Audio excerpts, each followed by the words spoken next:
Alright, so what's up sa inyo mga brother, and this is your man, Yonots TV here. So welcome back dito sa ating panibagong episode. So nandito ulit tayo sa ating showroom dito sa Nissan Robinson dito sa May Las Piñas. So and for today's video mga brother, pag-usapan naman natin about dito sa ating urban. So sa urban mga brother, meron tayong mga kategory, meron tayong premium, cargo, GLX, at meron tayong NV350 na meron tayong 15-seaters at 18-seaters. So ngayon pag-usapan natin itong ating urban NV350 na 15-seaters. Tara, bigyan silip natin ngayong araw. Let's go!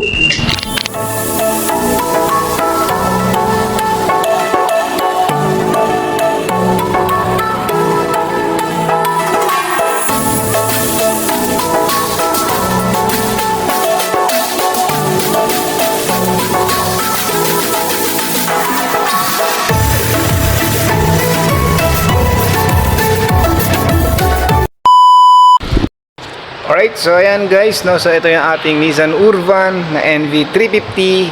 Ito yung ating 15-seaters.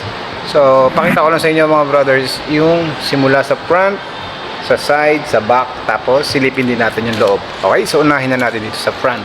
So pagdating sa front mga brother, makikita natin dito, unang-una syempre, yung ating signature. Yan yung ating V-Motion Grill. So ito yung V-Motion Grill natin mga brother. Yan, so makikita nyo sa gitna yung ating logo. Yan, yung ating logo ng Nissan. So tapos pagdating sa headlight mga brother is meron tayong multi-reflector halogen headlamps. Okay? Tapos pagdating sa signal light naman is integrated turn signal lamps. Okay, so ito siya. Tingin sa side mirror mga brother. Yan. Yan. Ayan yung side mirror natin is naka-manual siya. Manual adjust. Okay, tapos sa wiper, yan, sa wiper naman natin is 2-speed and permittent. Ayan, yung ating wiper. Okay, so ito yung ating harapan ng Nissan Urban NV350. Okay, so ito mga brother, napakaganda. Diba? So yan mga brother, dito naman tayo sa side, no? Pakita ko naman sa inyo yung side. Siyempre sa doorknob, ito, plastic. Yan, naka-plastic doorknob siya. Ito sa may front. So pagdating sa front mga brother, yung sukat ng ating gulong, ayan, ng ating mags is 195 by 80. So meron siyang 15-inch yung kanyang sukat ng gulong. So pagdating sa brake mga brother is naka-ventilated disc. Alright, so ayan, nasa loob na hindi natin medyo makikita talaga dito. So pagdating sa suspension, dito sa front is naka-torsion bar with stabilizer. So ito siya. Ace, ang angas. Pupuntahan naman natin ngayon mga brother is yung ating rear.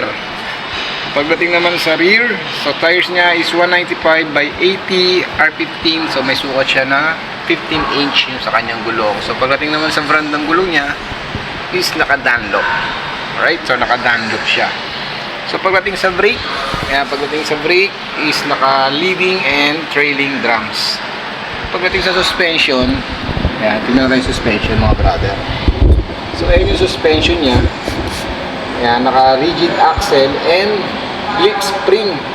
Ayan, naka 5-link multi-link, 5-link suspension. So ayan guys, so ito yung likod ng Urban natin na NV350 na 15-seaters. So dito mapapansin natin yung kanyang emblem, yung logo ng Nissan na napakaganda. Tapos nandito yung kanyang tatak ng Urban, yan, na nakalagay rin dito. So pagdating sa tail light mga brother is naka bulb type tail lamps, LED high mount stop lamp. Ayan mga brother, yung kanyang itsura ng likod. So kung mapapansin nyo yung look ng likod mga brother is napakaganda talaga. Walang masabi talaga dito. So buksan natin mga brother. Oops, alright. So ayan mga brother, yung likuran niya pag naka-open yung kanyang pintuan sa likod. Kaya kung mapapansin niyo mga brother dito, meron siyang tungtungan dito. Ito. Okay. So ito yung likuran ng Urban. So ayan, mapapansin niyo sa loob mga brother, pakita ko sa inyo. Ang angas. Ace. Okay. Sara na natin. Alright. Attention. So yan guys, so ito yung ating Nissan Urban NV350 na 15-seater. So pasok tayo sa loob mga brothers para May papaliwanag lang ako sa inyo konti dito. Konti lang. Ay mga papakita lang ako sa inyo about sa mga features nga nitong NV350 natin. Tara!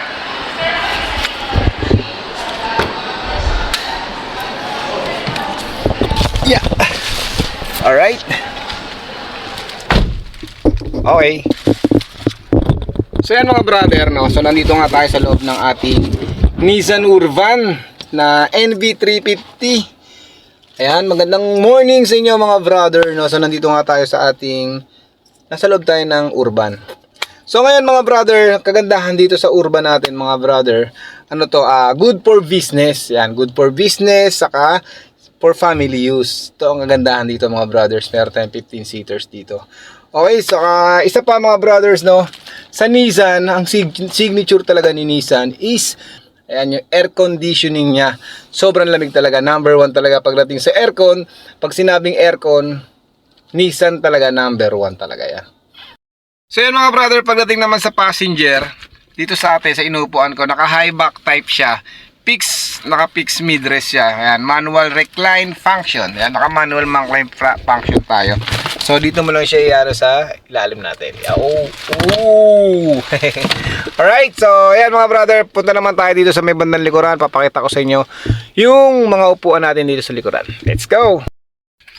So, dito makikita naman natin yung kanyang handbrake. Yan, may handbrake siya dito. Tapos, makikita natin sa ignition key niya is, yan, susi tayo mga brother, nakasusi tayo. Tapos dito, yung U-box, pwede tayo maglagay dito ng mga papers natin. Pero payo ko lang mga brother, kung bababa tayo ng sasakyan, huwag na natin iwan yung papers natin dito. Kung may bag tayo, lagay na lang natin sa bag natin yung papers ng unit natin. Para mas safe tayo mga brother. Kasi alam mo naman, dito sa atin sa bansa, napakadami talaga mga karnapper. Kaya mas maganda, maging safety tayo. Papers natin, dadalhin lagi natin, lalagay lang natin lagi sa bag. Okay? Okay, so pasok tayo sa loob mga brothers dito sa kanyang. So pakita ko sa inyo yung kanyang sliding door. Yan mga brother, yung sliding door niya. Okay, so pagdating sa sliding door mga brother, hindi lang basta-basta siya bubuksan na. Halimbawa mga brothers, may kasama tayong kids, yan mga bata, na isasama natin dito sa loob, na nakasakay sa loob. So meron tayo tinatawag dito na, ito yung child safety lock. Okay? Yan. Mas the best kasi mga brother pag may kasama kang bata, ilalak mo to. Para once na nakasakay na sila, ayan naman ang bata mga brother, hindi natin masasabi, medyo malilikot talaga yan. Baka mamaya buksan nila to, maging cause pa ng accident yan. Kaya mas the best, lock nyo na lang to pag may bata kayong kasama. Tapos mga brother, paano buksan to? Kailangan lang bumaba ni driver para lang mabuksan tong unit. Okay? So, pag gusto mong itatanggalin na sa lock, tataas mo lang. So, mga nagtatanong naman mga brother, pagdating naman dito, kung ano to. So, ito yung ating pagtanggal ng ating spare tire. So, ito yung pantanggal ng ating spare tire. So, ito yung ating jack. Dito naman siya nakalagay. Yan, dito sa ilalim na inaapakan natin dito sa ano niya. Alright? So, ito yung ating jack.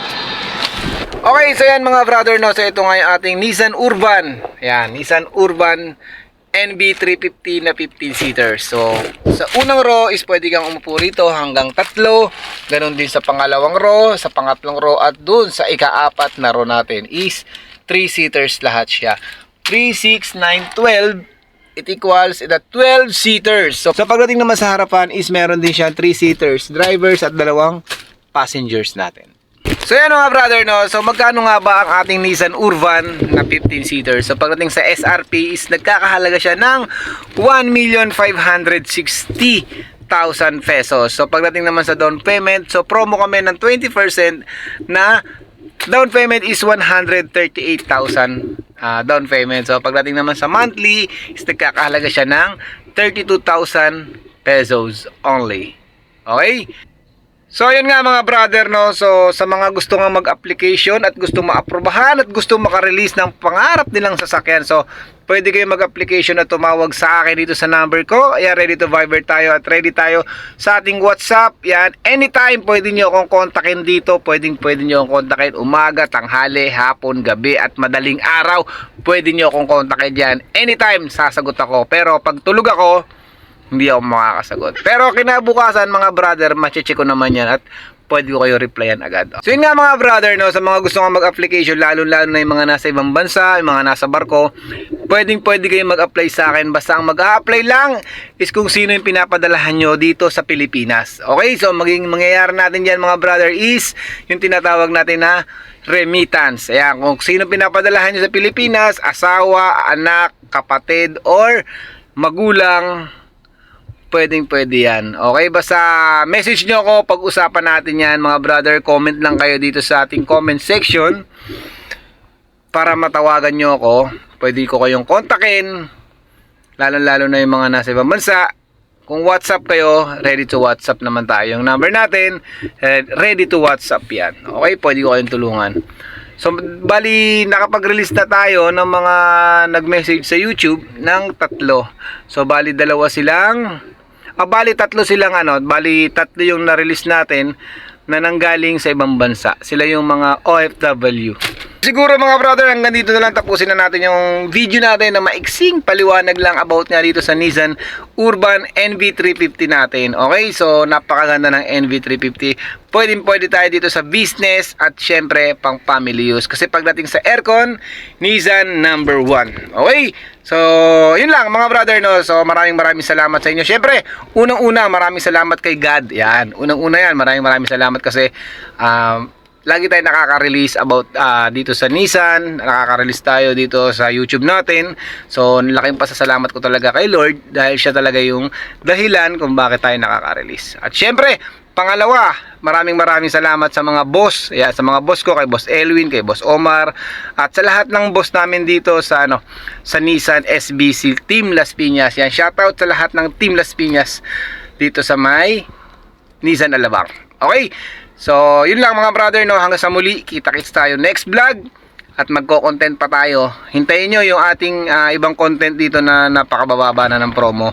Hintayin nyo yan mga brother at yan, i-upload na rin natin yan. So, yun lang mga brother, no. Hanggang sa muli, kita-kits tayo next vlog at maraming salamat sa inyong lahat at sa patuloy na suporta dito sa ating YouTube channel. Bago tayo magtapos mga brother, no, huwag niyong kalilimutan i-subscribe yung ating YouTube channel at pakipindot na notification bell at syempre, palike na rin kung nagustuhan niyo yung video at comments na rin kayo dito sa baba. Yun lang mga brother, huwag niyong kalilimutan na pinutin yung notification bell para sa mga next video natin, updated ka na.